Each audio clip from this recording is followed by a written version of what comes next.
Freitas, eu sou psicóloga clínica e eu vim conversar um pouquinho com vocês, falar sobre a ansiedade, que é um tema que a gente sabe que está sendo difícil de lidar. Se antes da pandemia a gente já sabia que o Brasil, segundo a OMS, né, Organização Mundial de Saúde, já era considerado o país mais ansioso do mundo, após a pandemia, então, a gente sabe que tem piorado muito a situação. Por quê? Porque a questão de a gente lidar com a incerteza, de não ter assim um controle nas mãos, né? Quando a gente imagina que a gente não tem a certeza de quando isso vai passar, como vai passar, então gera aquele desconforto, né? A ansiedade nada mais é do que um desconforto muito grande, uma sensação de desprazer, uma sensação onde a gente se sente pequenininho, né, diante de tudo que a gente tem lidado no dia a dia. Mas assim, o que eu posso estar falando para vocês é que tem N formas a gente estar lidando com a ansiedade de uma forma que não, assim, desgaste muito, tá? Através da terapia, que é uma ferramenta, através de N exercícios que a gente pode estar colocando no dia a dia, que pode auxiliar para a gente ter um controle maior e evitar um sofrimento, né? Porque o desgaste mental é muito grande de uma pessoa ansiosa.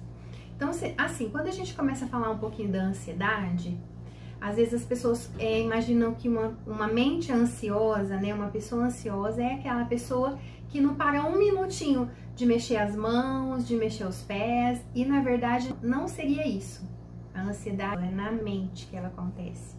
Então, assim, a gente perde muito o foco do hoje, a gente se baseia em pensamentos e incertezas de coisas que nem aconteceram. Então, assim, você dá um salto, você sai do agora e dá um salto para o futuro e começa a sofrer com as coisas antecipadamente.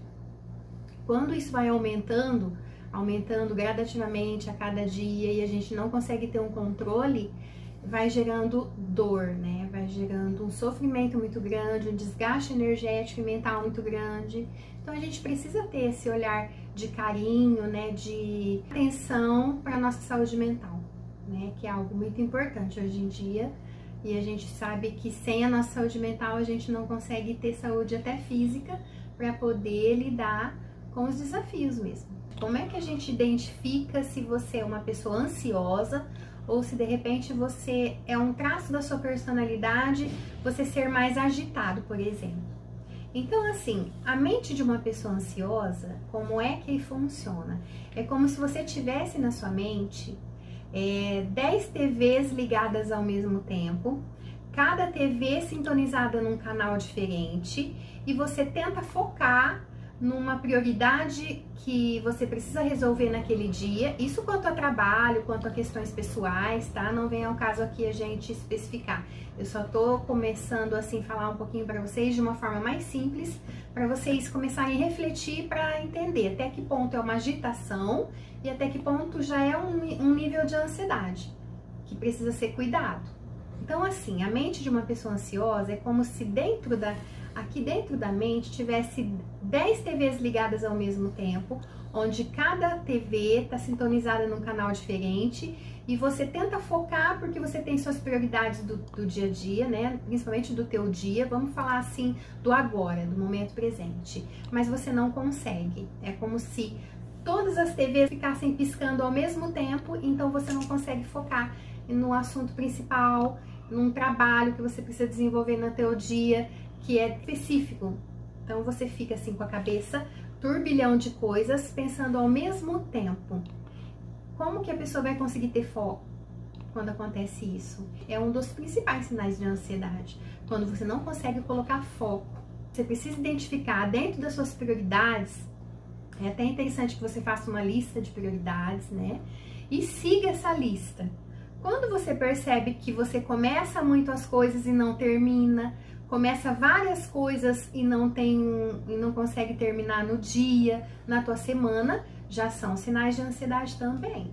Como é que funcionam as crises de ansiedade? Quando chega a um nível de estresse muito grande, de aceleração mental muito grande, a mente está um turbilhão de pensamentos, você não consegue se organizar no sentido de começar alguma coisa e terminar, você começa N coisas e não consegue terminar, como eu já falei um pouquinho antes. Falta de controle com relação a inúmeras situações e você começa a sentir fisicamente algumas, por exemplo, sudorese, aceleração no peito, falta de ar, né? Dor de cabeça, aquela dor na nuca. Então já começam vários incômodos no sentido de sintomas físicos e muitas pessoas, assim, vai passando muito tempo, vai tendo esses sintomas, de repente fala, não, foi um estresse que eu passei hoje, mas não associa que tem a ver com crise de ansiedade. Nesse caso já é uma crise de ansiedade.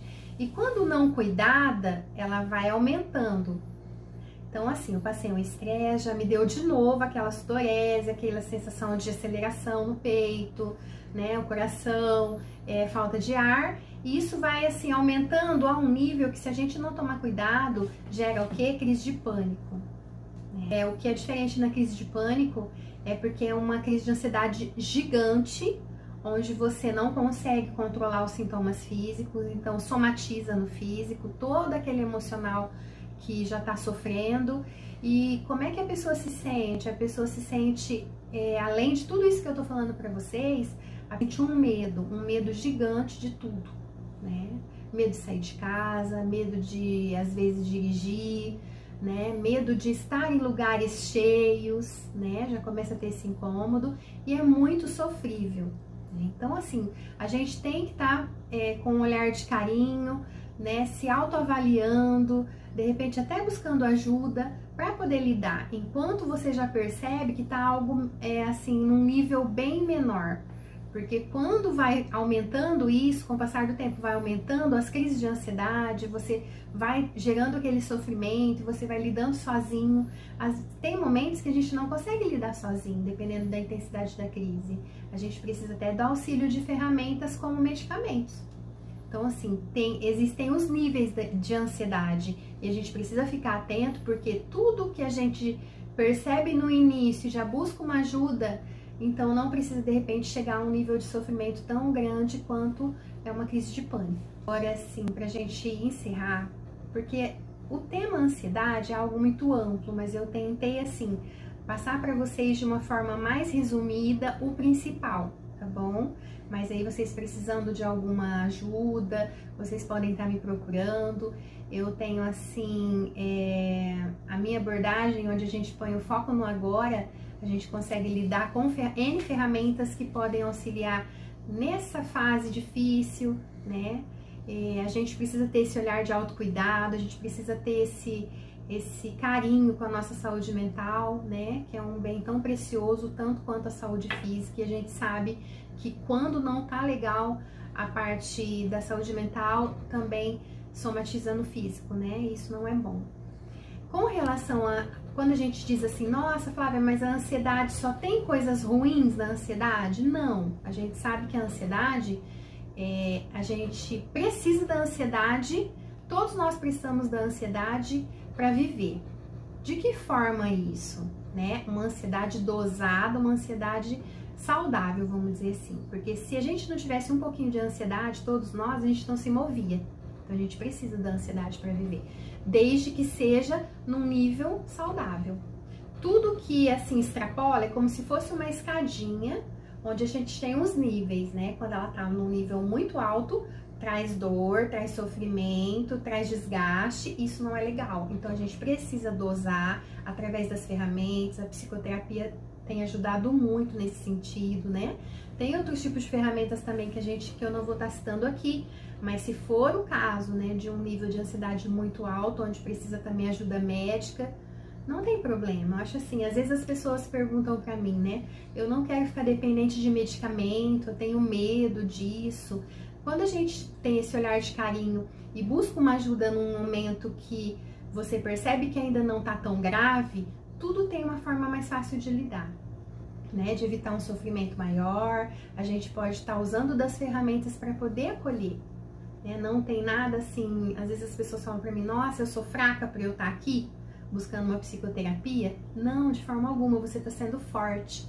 Quando você consegue olhar para você com carinho, quando você se acolhe, quando você percebe que você sozinho não está conseguindo e precisa de ajuda, esse já é 50% do caminho para você conseguir ficar bem, tá bom? Então, assim, o que eu gostaria de deixar para vocês é um pouquinho dessas dicas, me colocar à disposição, que vocês precisarem, agradecer de todo o coração o convite da Cissa, né, desse evento maravilhoso aí, que ela tá fazendo com carinho para todos nós, e me coloco à disposição se vocês precisarem de algo, tá bom? Um beijo no coração de cada um.